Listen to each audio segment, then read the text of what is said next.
assuming that, like you said, that, the oxytocin-producing memory stops you from releasing stress hormones, Yeah. then if you get on the plane, in theory, if you haven't found an oxytocin-producing memory, Mm-hmm. wouldn't you still have, but you had found a vagal braking memory, wouldn't you still have the ability to get stressed out just a little bit before you revved back down pretty quickly after that? Yeah, but this brings in a whole interesting question.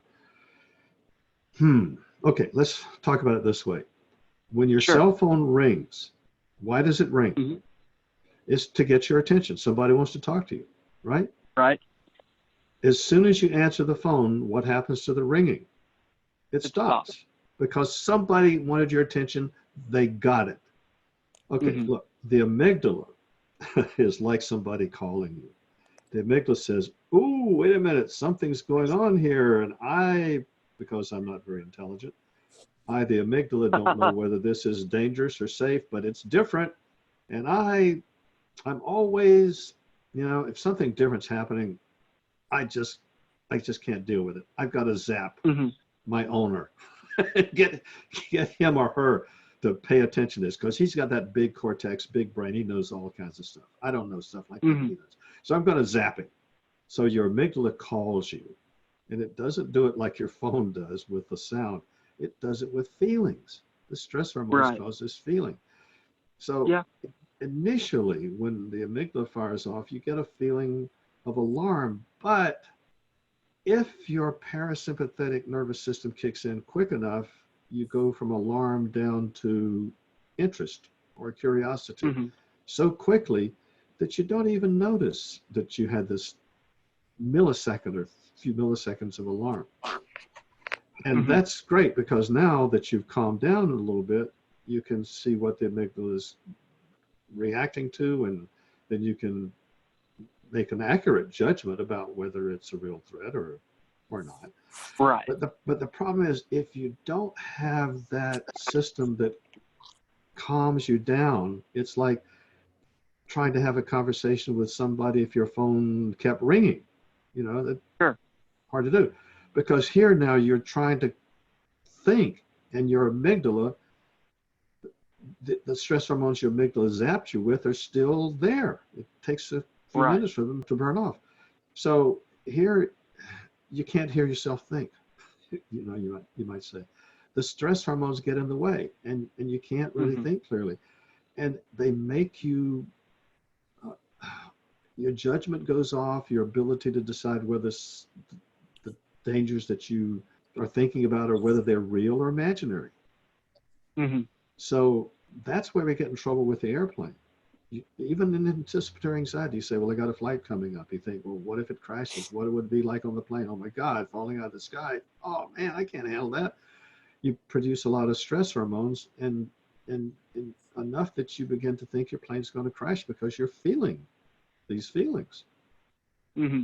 And then, of course, on the plane, you could have it happen on the plane, particularly in turbulence, Sure. because when the plane's in turbulence, it drops again and again and again and again. And every one of those drops gives you a shot of stress hormones. And what you need is, with every one of those shots of stress hormones, you need to immediately have the parasympathetic nervous system kick in and calm you down, Yeah.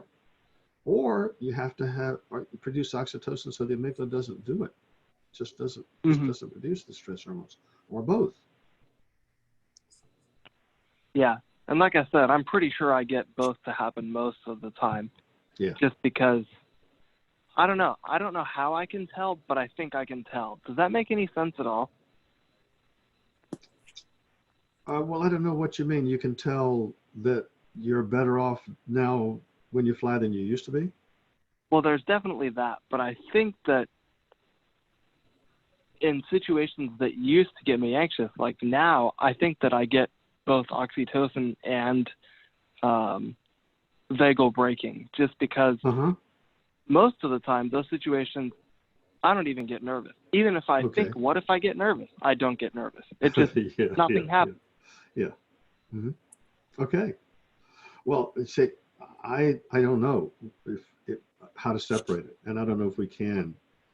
What Yeah. my thinking in general is that let's say you don't have any oxytocin being produced and the plane Hmm. drops. You're going to get zapped.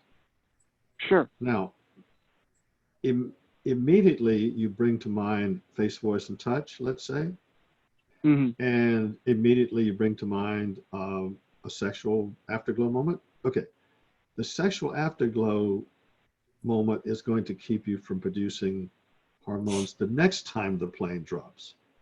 But you've Hmm. still got to deal with those hormones you just got. Right. And and and shutting down the amygdala after, it's like closing the barn door after the horse is bolted. Too late now. For that first shot, you can stop the second shot, but you can't do anything about the first. But your friend's face, voice, and touch can. Gotcha. That can come in and instantly override the effect of stress hormones, which takes us Hmm. kind of back to what I was just talking about. When the cell phone rings, you answer it, it calms down. When the amygdala rings and gives you stress hormones, what we need is your parasympathetic to immediately calm you down. Hmm. Interesting. And I think what's missing in people who have anxiety and panic and trouble flying and so on is that when you get that shot of stress hormones, it gives you alarm. You just stay alarmed until they burn Yep. off 2 or 3 minutes later. Oh, yeah. And because you stay alarmed and maybe even get more stress hormones, you have the same kinds of feelings that you would expect to have if you're in danger. So it makes you Oh, feel yeah. like you got to Absolutely. be in danger because you have, why would I be having this feeling if I wasn't in danger? Yeah. You're right. I mean, I've had that happen before. You get anxious about something, and then if you don't have the ability to control it, now if I get anxious, I mean, it usually only lasts for a few seconds, if that. Most of the time, it doesn't even get to a level that really bothers me. But even if, Yeah, if I really get a good zap of stress hormones, it might come up and it might almost get to probably a level 6 or 7 for a couple uh-huh, seconds. uh-huh. But then pretty quickly after that, one of my friends just pops up into my mind automatically. And Oh, that right. calming memory of Okay. her just takes over and everything is complete. Mm, mm-hmm, mm-hmm. Nice. Very, very nice. Oh, yeah. Yeah. But in situations where I've already ran the strengthening exercise and I'm expecting to feel nerves, to feel anxiety, those are the situations that I don't feel any at all, even when they come up after a Mm-hmm. couple of runs of the strengthening exercise. Good work. Yeah. Yeah. Nice. That's like today, I got on the chat and I was like, well, gosh, I'm completely calm and almost bored. Not that I don't like your chat. Yeah. I love it. I think it's awesome. Yeah. But there was nothing burning on my mind like, oh, what about this or that? I mean, Yeah. I heard And, an and airplane. and those things that people started talking about that bother them, you were just heard what they said. Maybe Yep, a that was year all. ago that would have fired you off with some Oh, stress yeah. hormones. 3 months ago, it would have gotten my attention. Definitely. Yeah, in fact, But sometimes people say, gee, I don't like the idea of coming on the chat. Maybe I'm going to hear some things that'll make me feel worse. yeah, I used to worry about that, but I just said, I said to myself, Justin, if you do that, you are setting yourself up for failure and shooting yourself in the foot. So get up and go.